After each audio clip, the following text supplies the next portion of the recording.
Okay, so I don't think people get it. At least in the ending I got, like in Disco Elysium. Talking about Disco Elysium. Spoilers, whatever. In the ending I get, so I the good ending at least. After everything happens, everything goes down, and then you and like Harry Dubois, Harry and Kim return to the mainland, and they're talking with like Jean and Judith and John Hiddleston. I said his name wrong. Don't get on to me about that. But when you get back to the mainland and Harry, like obviously he got shot in the leg, the thigh. If you haven't played this, like if you haven't played Disco Elysium, spoilers. I don't know why you're watching this video. Or if you care about spoilers. But so he gets shot, reopens the wound, whatever. The indomitable spirit of Harry Dubois gets that man through the case. And so obviously he's like getting interrogated on whether or not he can still be in the police force, as he's like low-key kind of bleeding out right there. But then whenever you're done with that scene, the final scene of the game, Jean helps Harry get back to the motor car so they can drive off and do stuff.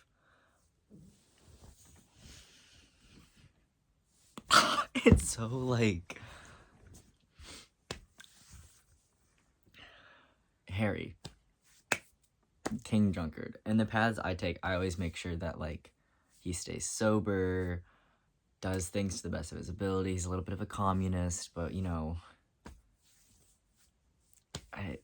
he's a little bit of a communist. That's all I can say. But like he does everything to the best of his ability. He puts people on the right path. He stays on the right path. He's like a good person to Kim. He solves the case. He tries to do everything that he can for the people that need it. And so he like you get to the end of the game and Jean wants to know if he can still like be a part of the unit, if like Harry's still fit for police work. Still, there's thoughts and connotations there, but in the game, and it's like that's like Harry's thing, like these, you know, the human can opener. And so it really like he's spent, to me I just think a lot about like forgiveness, because Harry has spent the past week in the game trying to be on the right path. I'm talking about for my playthrough specifically. He spent the past week trying to be on the right path, and he has all of these like issues with people where he'll go on these benders, but like this is the final bender for him, like in my mind. Like he's finally like Harry's finally gotten to the point where he's like I can't fucking do this anymore, like I can't keep doing that. And so he stops, he does his best, and then like obviously the people around him are like, well, are you genuinely sure that you stopped drinking your heart out every single day? You genuinely sure this? You genuinely sure that? And then like at the end of that interrogation, Jean, who's the person who's the most concerned, because he used to be Harry's like direct partner in the police force, who's the most concerned about like Harry getting better. So he's like grilling him hard, like, are you sure you can still do this, because you keep fucking up, like drinking wise. And everyone around him is like, yeah, no, Harry's probably pretty good to like return, but God, he grills Harry so hard, and then the final thing, he like helps Harry limp back to the motor car, and he helps him get in the carriage. Like you really do care about him. You really do care about him. Don't be kidding yourself. It means so much to me, because it really makes you think about like yes, there are going to be people in your life who like they fuck up and they don't get better immediately, but they really do try. And then like obviously if it's this constant cycle of you need to get better, and then they try and then they relapse, at some point like you're gonna get like upset with them, and you're gonna kind of struggle to see past the mistakes that they're making. But then, like, you realize that they are trying and that they are getting better slowly. Like, sometimes the relapse period, like, it goes from, like, you know, maybe they're like 1 day clean, and then they make it to 3 days clean, and they make it, like, they still might relapse, but they make it farther and farther each time.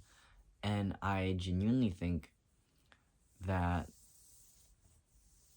Harry, like, there's always going to be, like, a talk about, like, willpower, like, could you have done better, should you have done better? But the thing is, like, Harry genuinely tried, and then John is like, yeah, whatever. And so he begrudgingly knows that, but he still helps Harry. Like, he's still, he's just, it's the game. I feel like I'm not articulating any of these points well enough, but it's just the scene of, like, everyone around him knows that Harry has fucked up and might still continue to fuck up. Like, they know that his drinking is still an issue and that he needs to go to rehab or something for it. But they genuinely care about him. I think the most appealing part of Disco Elysium to me is that in the good endings, the only ones I've ever gotten, I'm really, it's a separate thing, but I'm very weird about the game endings. I only ever want to get the good ones. He just genuinely cares. He just genuinely cares. Everyone just genuinely cares about Harry, even though he messes up, and no matter how many times he messes up. Like, obviously, I think this might be one of the, like, markedly to me, it feels like this is one of the times that Harry has shown, like, genuine remorse and, like, a genuine want to get better. Genuine betterment, I guess. But it just tugs at my heartstrings in all the right places. Because I feel like, as a standpoint, I mess up quite frequently. And I wouldn't say quite frequently, but there are some things where I'm like, oh, I really wish that I've gone better. I've never really had, like, a super catastrophic life-ending mess-up, I guess. Like, everything is stuff, it's just, like, social stuff, but, like, everything is things I feel like I can recover from. But it's just the fact that, like, you have these people around you in Disco Elysium who want Harry to recover. Like, they want him to recover because they know he's capable of being more than that. And like, I don't know. I think it's a really good game to play for so many reasons, but the themes of forgiveness and betterment that you find in that game are some of the best. Just, you know, with Dora, his ex-girlfriend, like, the whole, like, we could try this again and we would be doing the same thing, like, the third, fourth, fifth time, or we could both move on, like Dora's already done, and we could just realize that not everything is meant to be retried, even if you do love each other. And then on the flip side, with Harry's, like, his alcoholism and I guess the canon ending or whatever, like, he's meant to realize that there's so much more for him to do and for him to be than just, like, a drunkard and someone who only gets his shit together for, like, a few days to solve a case and then just gets back in the addiction. Like, the whole, I don't know, I feel like if we're looking at, like, the triangle here, or not triangle, but, like, rising action, falling action, whatever, I genuinely feel like Harry crashing the motor car was one of his, like, wake-up calls.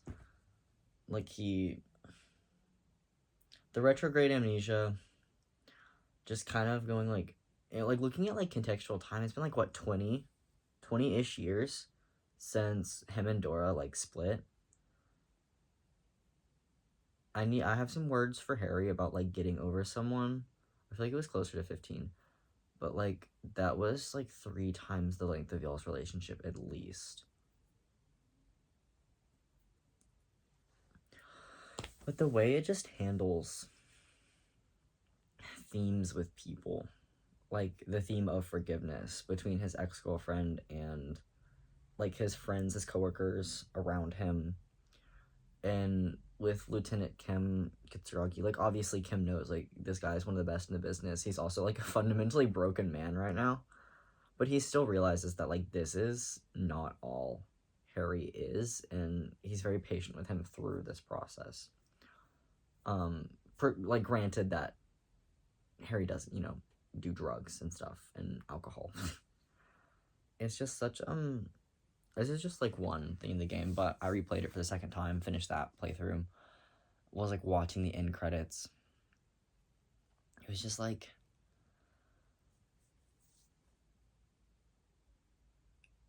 Jamrock, Martinez, Revachol, like, they are such fundamentally broken places, but there is still so much joy in these towns. Like, the town, the city, the harbor, like, the precincts, the precinct areas, like, the boroughs, whatever you want to say. There's still so much joy that you can find in these places that are supposed to be, like, fundamentally broken, that it is such an admirable and just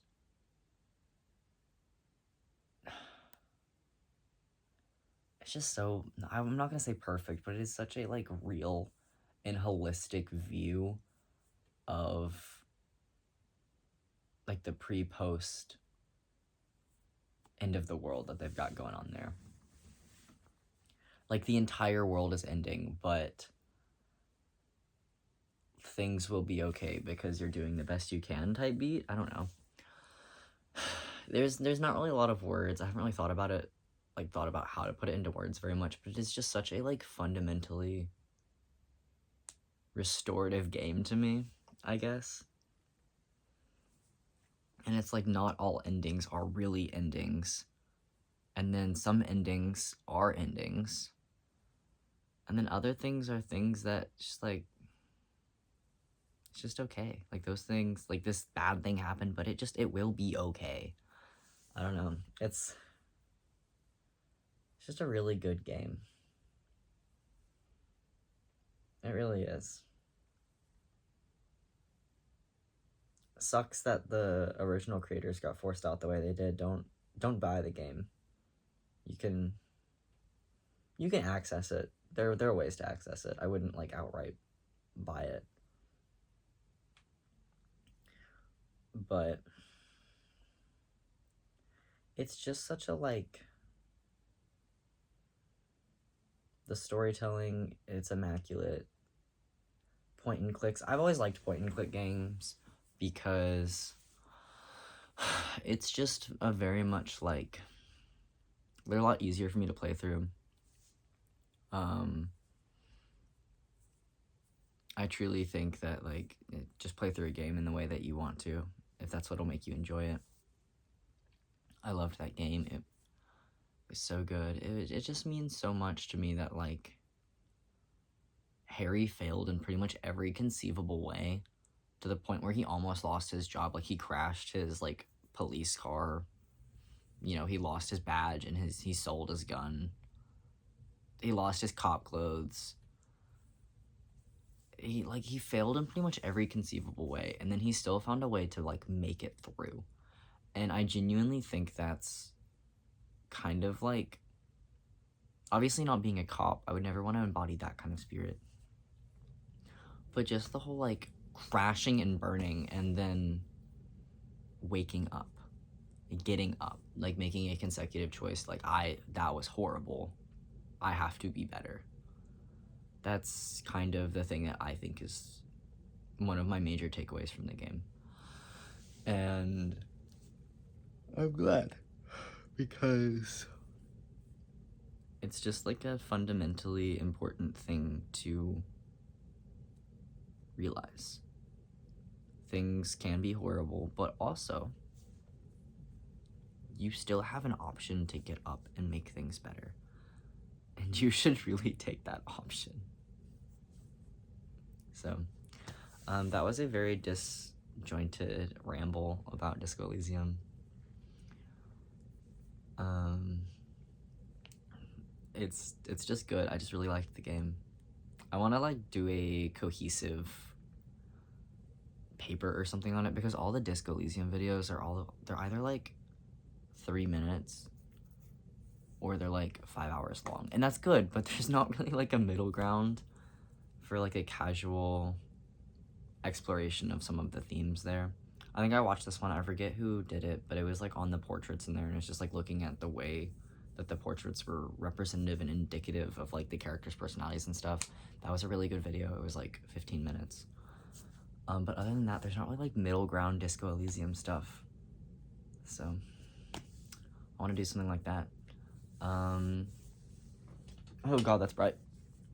It's afternoon here. I hope everyone has a good afternoon.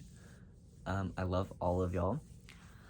And I just think, even when you're at your worst, you can only go up. That's what Disco Elysium's about, guys. Don't shoot the messenger.